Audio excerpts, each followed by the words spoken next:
Buenos dias, this is Red Lawson Vlogs. Don't forget to subscribe. So for today's video guys, while we are talking brother's talk.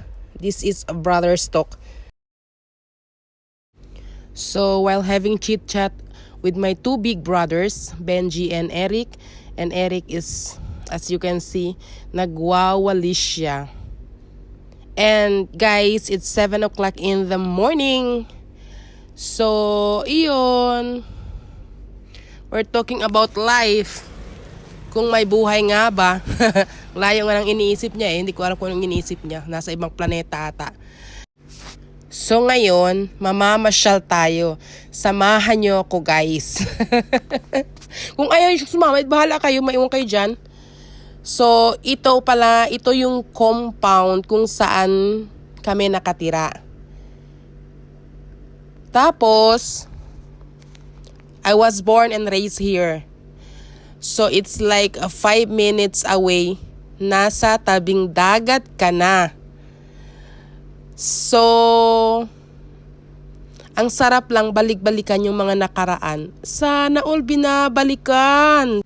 The family who's living on this compound is from my father's side. So, mga pamilyang hierba mala. Hierba mala nunca muere. If there is a chance that you will visit our barangay and kung maalala nyo man ako at gusto nyong hanapin, don't hesitate to ask our family name. They will bring you on the right place. Di naman sa pinagmamayabang guys, pero pag binanggit nyo yung family name namin, alam nila kung saan talaga kami nakabase dito sa barangay namin. So eto, konting kamusta kay auntie. Si Auntie Sally, love ko yan. Tapos, lahat ito dito guys, yung mga bahay dito nakikita nyo. Walang hinding pamilya dito. Puro mga pamilya sa side ng papa ko yan. From auntie, uncle, cousin, and basta sila na yun. O ito na nga guys. Lumaki kasi kami dati dito sa may tabing dagat. Tapos, ito bahay ito dati ng lola din namin. Tapos nakatira ngayon yung uncle namin kasi they both passed away, yung lolo at saka lola namin, which is brother ng father ng lolo namin, ng tatay namin. So dati itong bahay, ang layo-layo pa to, malayo-layo pa siya sa dagat. So eto, dumaan pa ako dito sa bahay ni Uncle Didi kasi hihingi ako ng mangga. Kasi ang daming hinog na mangga na nahuhulog lang sa puno. Tapos kakainin namin yan mamaya doon sa tabing dagat.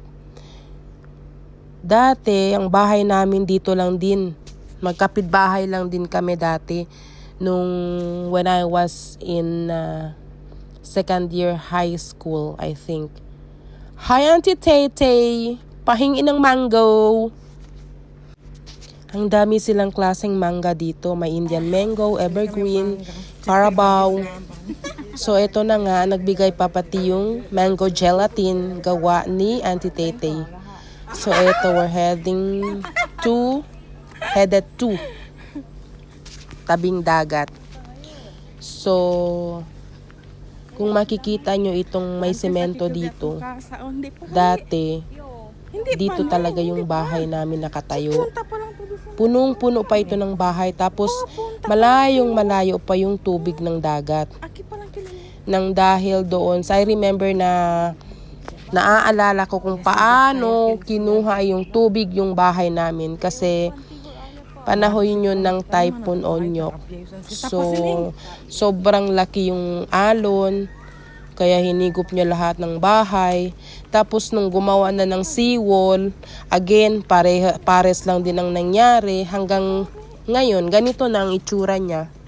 Naging pangit na siya. Grabe dati dito sa amin, sa dagat namin. Ang daming naliligo. Ang daming pumapasyal dito sa tabing dagat. Libre lang kasing maligo, walang entrance. Pero sa ngayon dahil sa seawall na ito, hindi na siya magandang tingnan.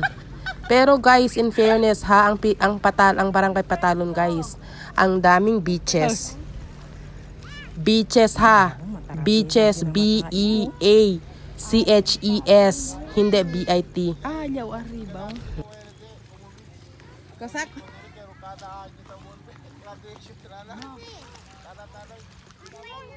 Pa lang.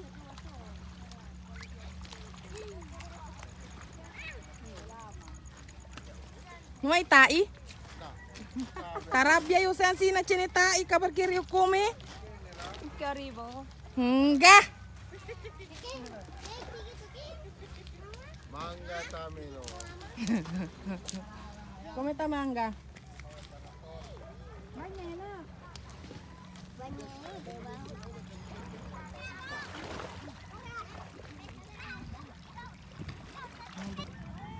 Sarap gat ilkwan Iri. mango gelatin. No karabo mante. Si Karabote. Karabote. Lindo sila.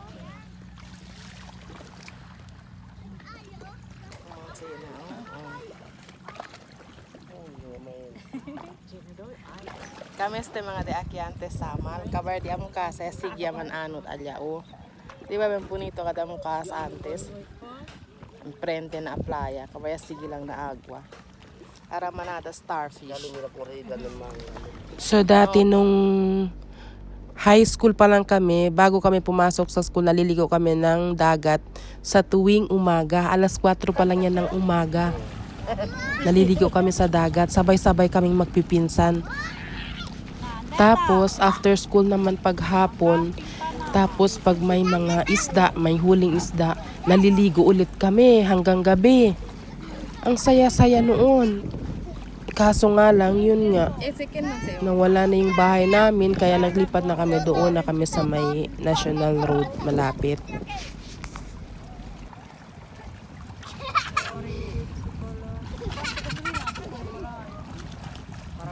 Ante kita nalimpapa tamunta pambot ng araw ko saya. Oo, mañana. Ikan basa biga ke? Masaita. May manaya signal kila man lama. Kali ayala, takkan kay para labuan. Grupo kan kena predo. Tamunta truck no, kabar el truck ata aya lang oh. Di arak kami na. Ay, ya. May manaka si JJ ke? No? Dito friend. So when you talk about seafoods, dito sa lugar namin, puro mga bagong huli, newly catch, very fresh. Name it, we have it. Mapa-crabs man yan, So tapos lobsters. nang maligo yung mga bata, kami naman mga matatanda, nagre-reminisce na lang kami yung tungkol sa nakaraan. At eto pabalik na kami ng bahay. So ito guys, parang 5 minutes away lang siya para sa dagat. So ito yung compound namin. Dito ako lumaki. Hindi ako lumaki sa farm, lumaki ako sa tabing dagat. So your honor, thank you for watching. God bless everyone. Don't forget to like, comment, and share. Pa-subscribe naman guys. Thank you. Nakakaiyak. Yung binalikan mo yung nakaraan tapos wala ka na palang babalikan. Don't forget to like, comment, and share. God bless everyone. Thank you for watching.